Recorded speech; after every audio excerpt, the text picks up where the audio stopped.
An unfortunate health trend is emerging. More people are being diagnosed again with prostate cancer after years of decline. The latest report from the American Cancer Society shows the diagnosis rates went up 3 percentage points during 2014 through 2021.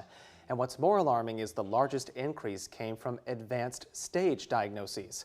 Since we are in Prostate Cancer Awareness Month, we thought it would be helpful to have a conversation today with our guest.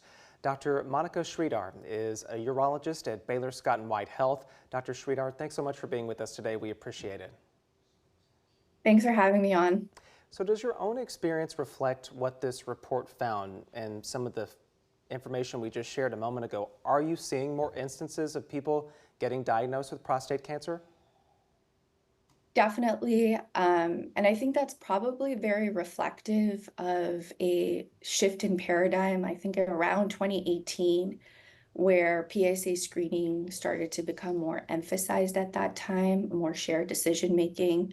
And hence I started to, we're starting to see this higher diagnosis of prostate cancer. Some of the numbers show advanced stage cases are on the rise in being diagnosed. Why do you think that may be?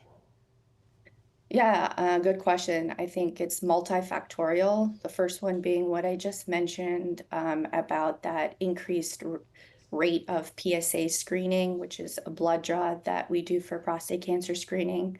Now, another factor I feel is that there is a discrepancy or disparities in access to good health care, then generally just an aging population.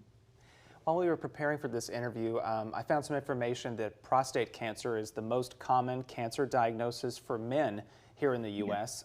So what would you like them to know about early detection and prevention? So definitely talk with your primary care doctor, or if you have a urologist, for these men to have that conversation about PSA screening, which is our best detection tool or screening tool we have thus far. But for high-risk men, this includes Black men, family history of prostate cancer, any family history of genetic mutations, specifically BRCA mutations that could increase your risk for prostate cancer. We're talking about possibly even starting that PSA screening earlier. Our usual age group is around 55, but for these high-risk men, starting at around 45 years of age. Now, the report we mentioned also showed that deaths from prostate cancer have slowed, excuse me, significantly. I'll repeat that, deaths from prostate cancer have slowed significantly. So what are maybe some of the things behind that may be a positive here in that report? Less people dying from this disease. Are there any innovations that you think helped contribute to that report? Yeah, innovations when first it comes to detection tools, besides the PSA screening, we also have MRI scans for the prostate, which can really visually show us any significant prostate cancer and allows us as urologists to do targeted biopsies, so really pinpoint aggressive disease. And when it comes to treatment, we are still doing active surveillance for low-risk disease, but we have surgery, and nowadays surgeries are all done robotically to remove the prostate.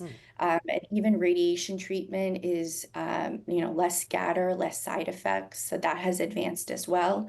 And when it comes to advanced stage disease, better immunotherapy, targeted therapy, hormone therapy, this has actually helped increase the survival rate for patients with advanced disease as well.